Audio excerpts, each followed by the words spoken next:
Welcome, super smarties. Let the learning begin. Another day in hallway school. Tick, tick, tick, tick, tick. We're winding them down. All right, make your zone known to yourself and anyone else who's around you, who's curious to know. If you don't have a signal, just pick something around you that's the color of one of the zones. I am in the green zone, regulated and ready to learn, ready to teach. All right, we are going to do just a brief mind shift, and all we're going to do is a mental one. So our mental mind shift is called visioning. So what we want to see on the back of our eyelids, like a screen on a television or at a movie theater, is what we're going to do next successfully. So right now, you should have your composition book and pen, pencil, colored pencils, crayons, probably not markers because they bleed through, unless they're special markers. And you should be seeing yourself getting ready to focus, be calm, centered, regulated, and ready to learn. And you can use this mind shift anytime you're doing something that requires attention and that may pose as a little bit of a difficulty. And if you feel yourself a little dysregulated, a little wild, or a little angry, or a little frustrated, or not feeling so well, visioning can help. Your brain doesn't know the difference between whether you actually do something or if it sees itself doing something. Now, your motor memory, your body knows the difference, but your brain can't tell the difference. So if you see yourself successfully doing something, your brain automates that that's what it's supposed to do. So whatever you're going to do next, I want you to picture that in your mind's eye. We're going to do 3 breaths, and I want you to see yourself successful at what we're doing next. And if in your brain you see a lock, like something that you come to that's difficult, maybe it's constructing the letter S, or maybe it's writing one of the numbers correctly. So if that's something that you catch yourself in your mind's eye, seeing yourself struggling with, I want you to breathe through the struggle and correct it in your brain. See yourself doing it just like a teacher, just like me. Just exactly the way it needs to be done, because your brain will automate that. So if you do it incorrectly and your brain sees itself doing it incorrectly, it automates that. But when you correct it, even in your mind first, your brain tells your hand to do it differently because it starts to see it differently. So we're going to do visioning, okay? So I'm going to see myself focused on the lesson and focused on the learning and focused on you. And 3 breaths. Ready?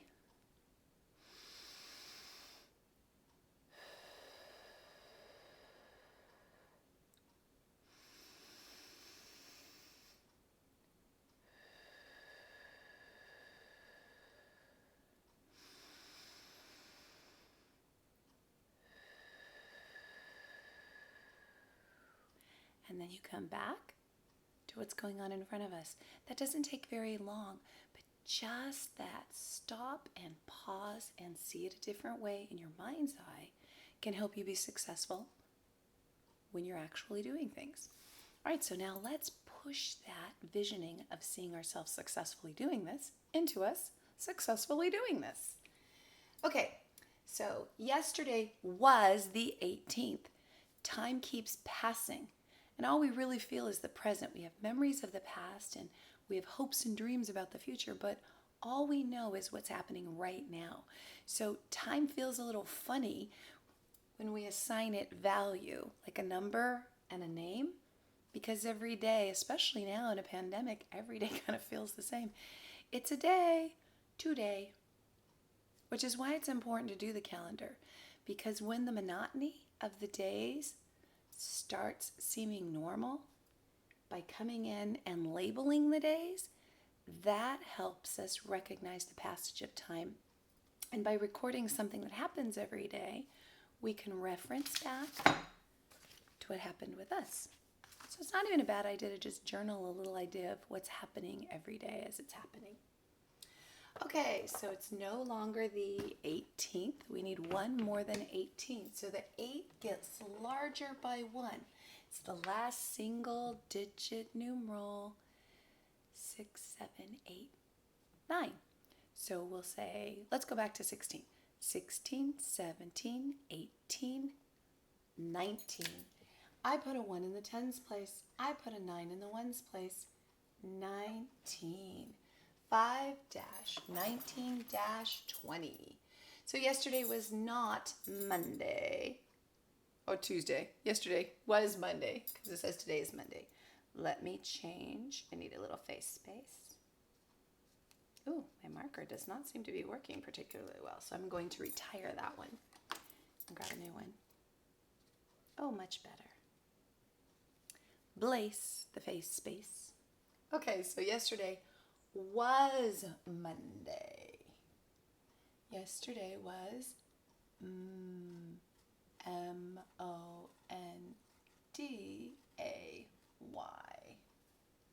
And today then is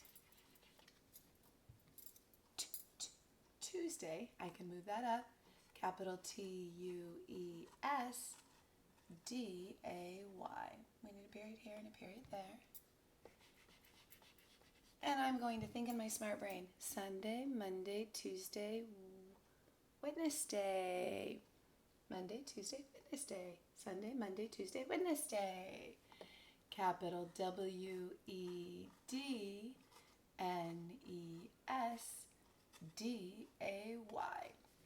And let's put a period. So today is not Monday. Today is Tuesday. Transfer that information down. May 19th, 2020. All right, so for our little nano lesson, we are looking at pictures, rebus pictures. We are looking at their sounds recorded phonemically, and then we are looking at the word. So in order to get from this to this, you have to pass through this. So that's the sounding out.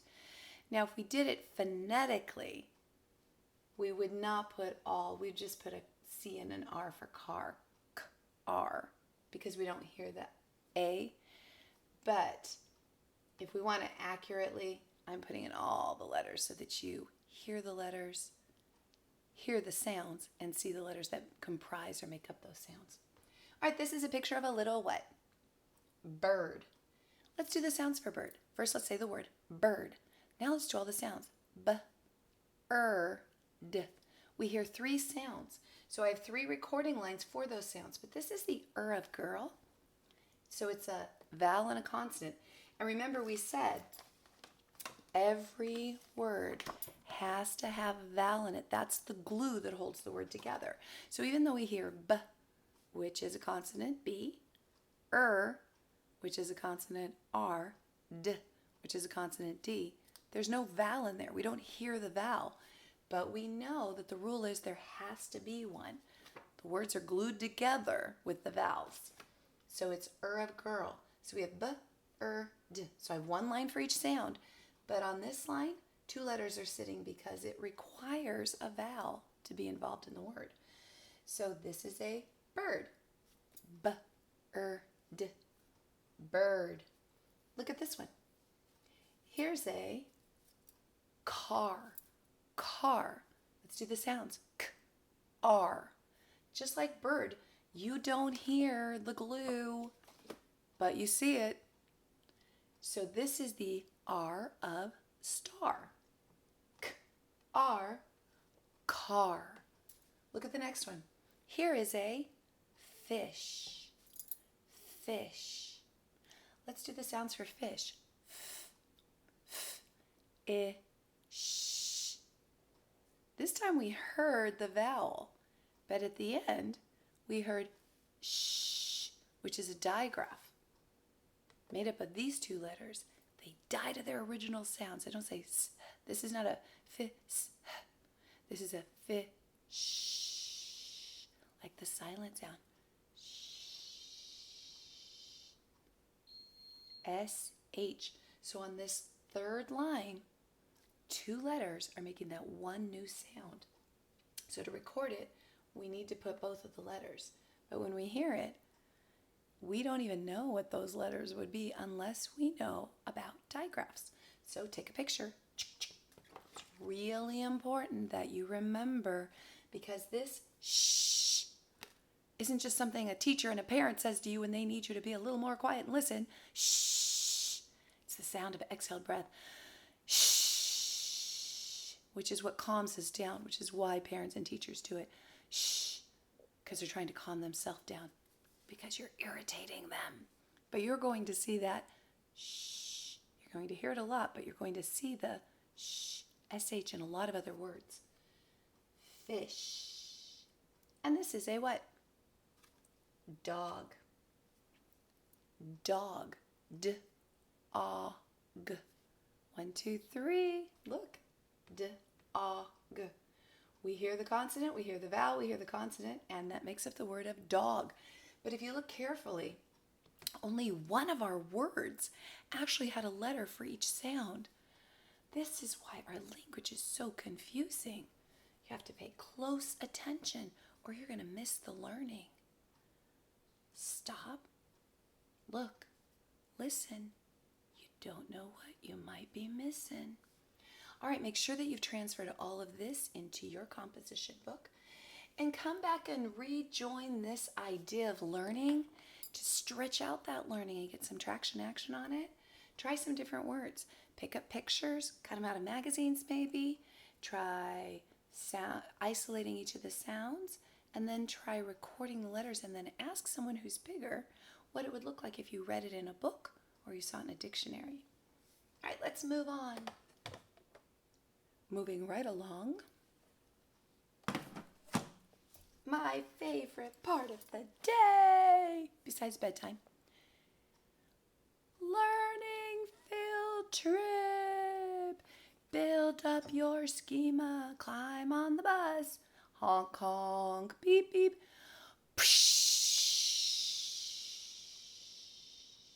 Yeah, I am playing and it's fun for me. Climb on the bus.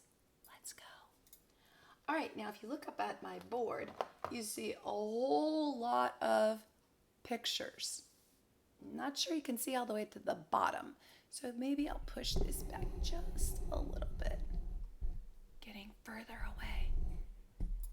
When you were over here, you were close. Now you're far, far away in a galaxy. Far, far away. But you can see all the pictures, right? Okay, so you see some words, then you see some pictures. What we're looking at here are opposites, but we're also looking at direction. So this is math magic. And I want you to think as I say the words, and you look at the pictures, which of these pictures best describes each word? Now, in order to play this game, we're going to use 2 different colors to record. All right? So, if an object is on the left, we are going to circle it in blue. If the object is on the right, not do it in blue. That wouldn't make any sense, then everything would be circled in blue. Let's circle it in red. Okay? Now remember our rule for right and left. Capital L lives in your left hand. That's right. It's backwards in the right hand when you look at it right from your own face. So when you're looking at it like you're looking out a little window, capital L lives in your left hand. Just like the first letter of left, if it were capitalized, your left hand could make that first letter. That's your mnemonic. You can literally hold that in your hand. That's left. That's right. Here's left. That's right. So if you put this, it's backwards.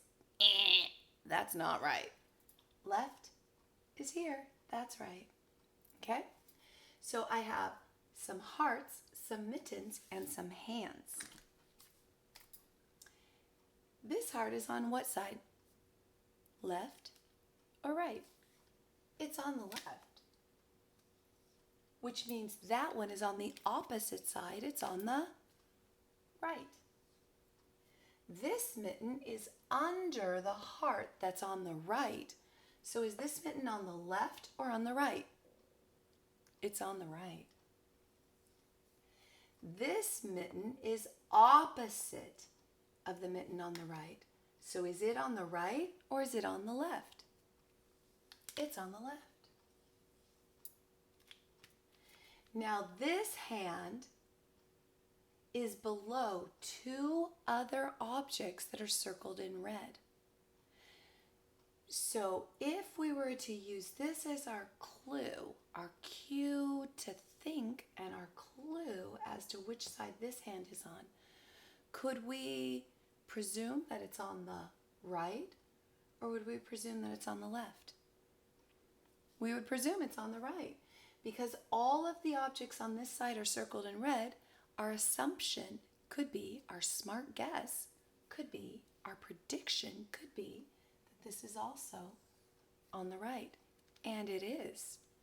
Now, if 3 of the objects were circled in red because they're on the right, and only 2 of the objects are circled in blue because they're on the left, and we see one more object that is not circled, and it isn't below the objects on the right, could we deduce that it's on the left, or would we make a smart guess and believe it's on the right? We would deduce that it's on the left. Now, I want you to think about all that learning we just did. We could very simply have said, this is right, everything over here is right, and circle, circle, circle. But what we did instead is we up-leveled it. Math it up-level it. Because all of the language that we just did together right there is all of the language you need to store in your schema. So I want you to think about all the ways that we figured out which thing belonged on which side. It wasn't just as simple as, oh, this is under this, so they're all red. This is under this, so they're all blue. It's this is right because we could defend our answer. And this is on the left because in order to defend the answer, you have to stretch out with the reason, not, well, that was red and so they're all red. That doesn't explain why it's on the right. But when we could say, this is under the word of right, this is not under the word of left. When I put up my hand, there isn't an L in my right hand, so it could not be on the right. On the left, it had to be on the right. That's right. And when I put my hand up, I could see an L in my hand, which told me all these objects were on the left. And if the first 2 were on the left, the third one on the same side had to be on the left. All of that language is what you need to know as a mathematician so that you can do your math magic all the time and defend your answers. Now this one's going to be similar, but not exactly the same. We are looking here at top and bottom. Top and bottom. If something's on the top, it's up higher. If something's on the bottom, it's down lower. Top and bottom. So here's a heart. Is it over a row of other pictures or is it under a row of other pictures? It's over it. So let's make things on the top. Want to use the same color? Sure. Okay. So we'll do things on the top in blue and we'll do things on the bottom in red. So this heart, if it's not under the other pictures, if it's over them, then it has to be on the top. Now look at this mitten. Would I circle this mitten with blue or with red? Is this mitten on the top or is that on the bottom? If it's under other pictures, it can't be on the top. It has to be on the bottom. So which color am I going to use? I have to use the red.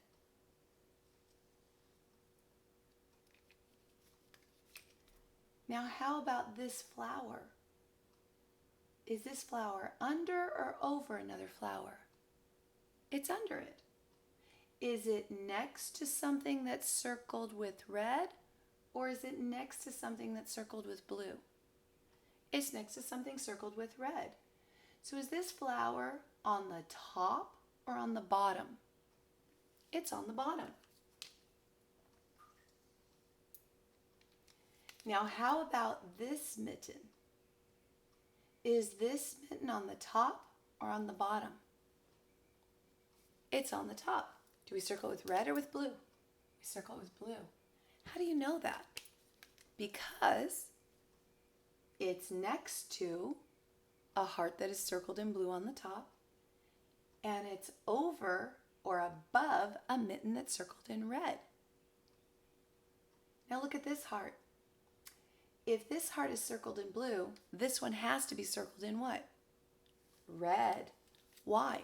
Because they both can't be on the top. You can only have one on the top and one on the bottom when you have a single row and a single row. So if these are all on the bottom, then these have to all be on the top. So if we circled these in blue and these in red, what color will that one be? It has to be blue. Good job. And I love how you could defend your answers. All right, now look at this. Up, down. Up, down. Up, down. So when we look at these pictures, they all have a head and they all have a shirt. What's different about them? Their arms. Some of them are raising their arms up, and some of them are putting their arms down. So why don't we do ones that are, I guess we'll do down in red and up in blue. Does this person have their arms up or down? Show me. Up. So what color? Blue or red? Blue. Now look at the person next to him. Is this exactly the same or is it different? Are their arms down or up? Show me. So are we going to circle this in red or in blue? Why in red? Because their arms are down. This guy's arms are up and it's circled in blue. This can't be circled in blue because his arms are down. Is this the same as the first person or the second person? Are his arms up or down? Show me. His arms are down. So are we going to circle him in blue or in red? We're going to circle him in red. Will this one also be red? Yes or no? No, why? His arms are up. It can't be red because arms up are blue. Now, will I use blue again or will I use red for this one? Show me. Arms up, so is it blue or is it red? I'm using blue again. Up, down, down, up, up, and that's what? Down. How do you know it's down? Yeah, you can see the arms. And when you see the arms down, you know it can't be what color? It can't be blue because the arms are down. It has to be circled in red. Now this one is looking at the middle. The middle. There's an object on the left, there's an object on the right, then there's an object in the middle. Now this is horizontal, side to side. This is vertical, up and down. So it's not on the left and the right, it's on the top and the bottom. So we've introduced another concept that threads right into both of these. But I don't want to know what's on the left and the right or what's on the top and the bottom. What I want to know is what's in the middle. What's in the middle? is the first, the second, or the third flower in the middle? The second? Why? Because, I think I heard you, the first flower is on the left. The third flower is on the right, which means the second flower is in the middle. We'll circle in the middle with purple.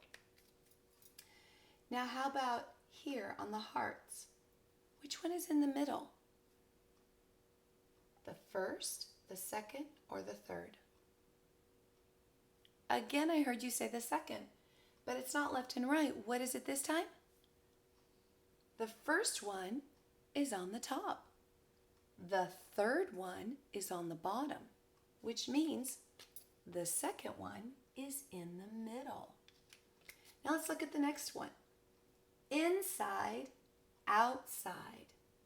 Inside, outside. So if the fish is inside, he's in the water.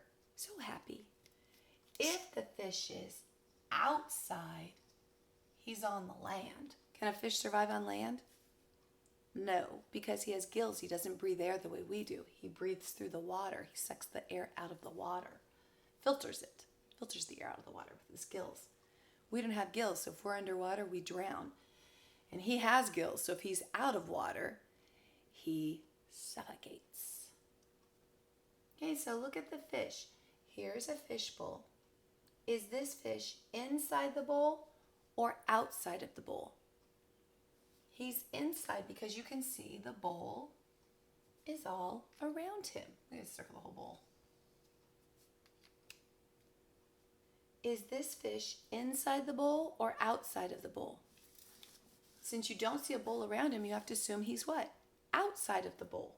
So we're going to circle him in blue or in orange? In orange.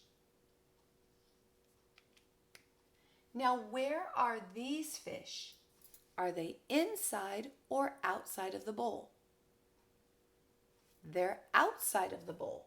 What color will we use to circle them? The first one I showed you or the second one I showed you? First or second? The second one. Why? Because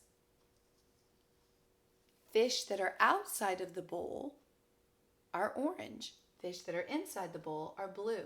These are outside, so they have to be orange. Now look at the difference. This is singular, this is one. This one is outside the bowl. These are outside the bowl. So we have to use a different descriptive for it to tell where the location is because of how many there are. Not to tell, the location is the same, but to tell how many, we have to switch it from is, which is connected to singular, to are, which is connected to plural. All right, so these fish are outside the bowl. So where are these fish? Are they also outside the bowl? No, these fish are inside the bowl. What color will we make them? They are blue. How about this fish? Is he inside or outside? So would he be blue or orange? He's blue because he's inside, in the water. Now this fish, is he also going to be blue or is he going to be orange?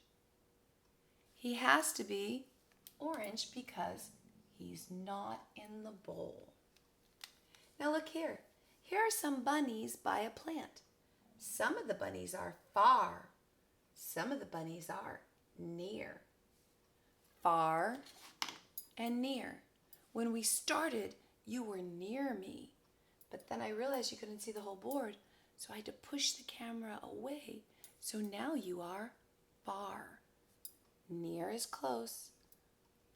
Far is very, very, very removed from where the original object is. So here's the flower. Here are some bunnies, and here are some more bunnies. We want to know which bunnies are far and which bunnies are near. So the bunnies that are far, let's do in pink, and the bunnies that are near, let's do those in green. How about this bunny? Is he near or is he far? This bunny is far. How about this bunny? Is he near or is he far? This bunny is near. So what color are we going to make him? Green. Will these bunnies be green or will they be pink? They will be pink. Why? Because they are far. This bunny is far. These bunnies are also far. This bunny is far and is circled in pink, so these bunnies also must be circled in pink because they are far away from the flower. Now, if this bunny is near the flower, we circled him in what color? Green. What about this bunny? What color will we circle him? Green. Why? Because he is near to the flower. Now let's look at these. Off and on. Off and on. Here's a little stool and some kitties. Look carefully at the kitties. Some of them are off the stool. Some are on the stool. So let's pick another color. Let's see if it'll work. Mix it up here. Let's try this one. That one just looks like green, doesn't it? It's aqua. This is aqua. And let's use, I use the orange, but I'm wondering if this is going to look like brown. It looks the same color. I don't want to use that. Yeah. How about we use, let's use this blue because it's different. All right, so the kitties that are off the stool are going to be aqua. The kitties that are on the stool are going to be sky blue, blue. Doesn't say, just says blue. Okay, so where is this kitty?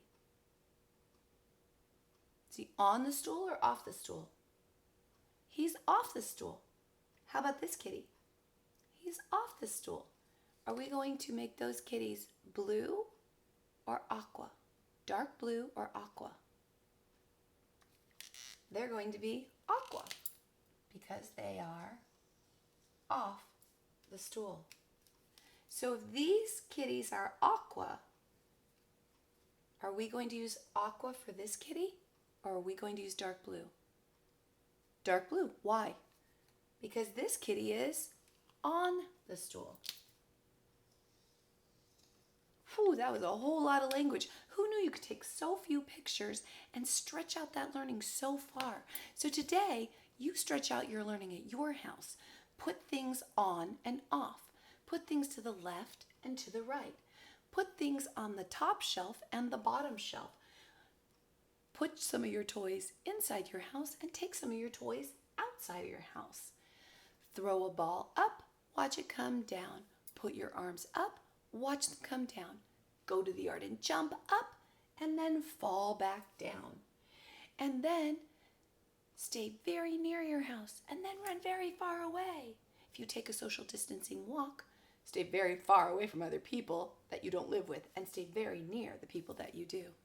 All right, this was super awesome sharing this with you. Make sure you get the traction, action, and move this forward into other learning.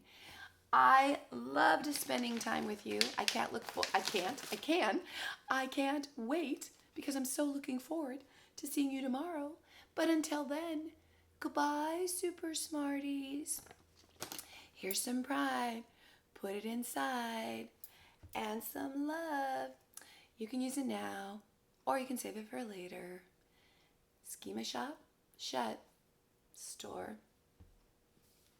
Gotta be closed because if you take too much, I won't have any. Until later, Gator. Super teacher.